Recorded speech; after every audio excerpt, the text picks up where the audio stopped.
Welcome to The Explainer. Today, we're diving into a massive economic tug-of-war that's shaking up global markets and, yeah, even your own finances. It's a high-stakes battle between two incredibly powerful players. Okay, so let's just get right into it. Does the economy feel kind of weird to you right now?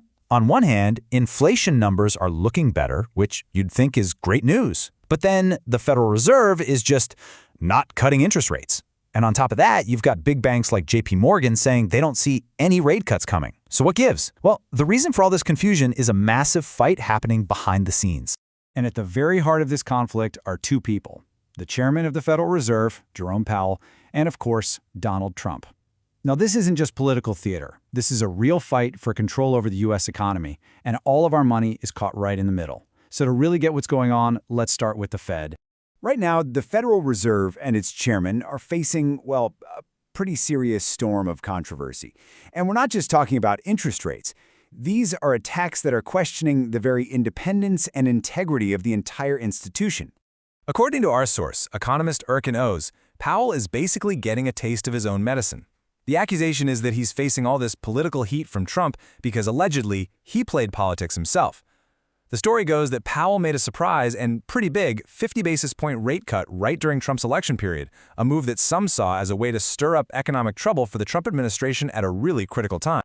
And you know what's really interesting is how all these things are starting to stack up. It's not just one issue. You had that huge insider trading scandal a while back that forced two Fed presidents to resign.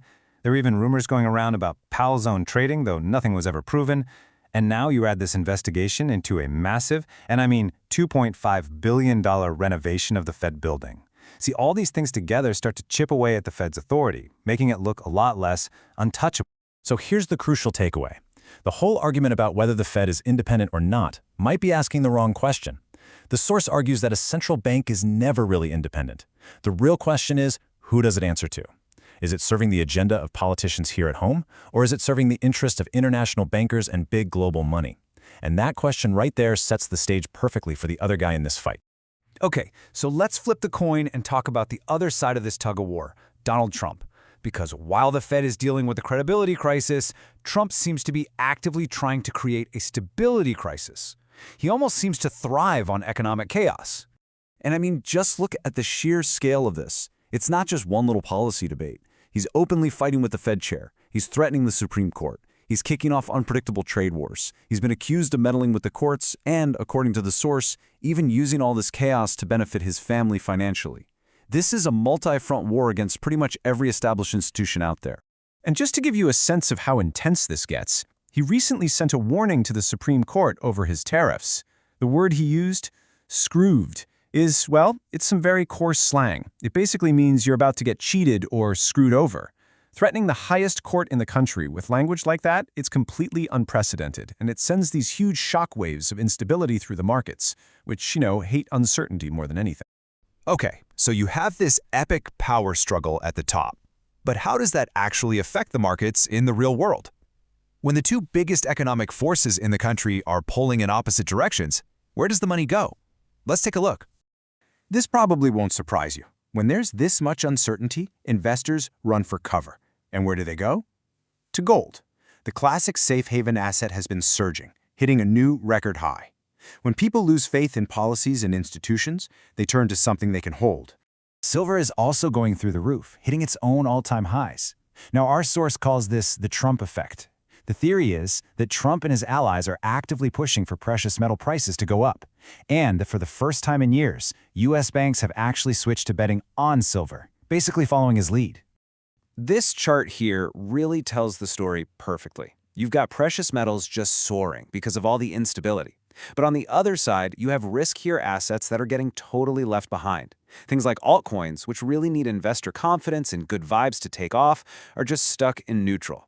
And hey, even Bitcoin, which some people call digital gold, can't seem to catch a break. Unlike physical gold, it still needs a ton of investor confidence to really rally. But instead, it's running into what's called a sell wall. Basically, so many people got burned last time that the moment the price starts to look good, they sell and take their money out, which stops any real momentum from building. So, with this crazy battlefield, how would someone even begin to navigate it? Well, our source, Erkan Oz, actually lays out his personal game plan. And let me be perfectly clear, this is not financial advice. It's just a really fascinating peek into how one expert is thinking about this very, very strange market. His strategy, in a nutshell, is to be ready for anything. First, have a diversified portfolio, some crypto, some gold, some silver, to catch any potential upside. Second, and this is the big one, keep a lot of cash on the sidelines. Why? That brings us to step 3. Be ready to use that cash to swoop in and buy things cheap if all this chaos causes a big market crash. It's a way to try and win no matter which way things go. And this is where things get a little spooky, historically speaking. If you look back, huge spikes in the price of silver have often acted like a warning signal for massive global change. There was a big surge right before the French Revolution. We saw spikes just before World War I and World War II. And it happened again in the 70s, right before the whole global monetary system fell apart. So it really makes you wonder, what could today's record-breaking spike be telling us? And that really brings us to the final and maybe the most important question of all. As you have these two massive forces, a central bank under attack and a political agent of chaos, locked in this economic tug of war, it leaves all of us to wonder about the very idea of safety. In a system that's so deeply and unpredictably broken, where do you even find solid ground?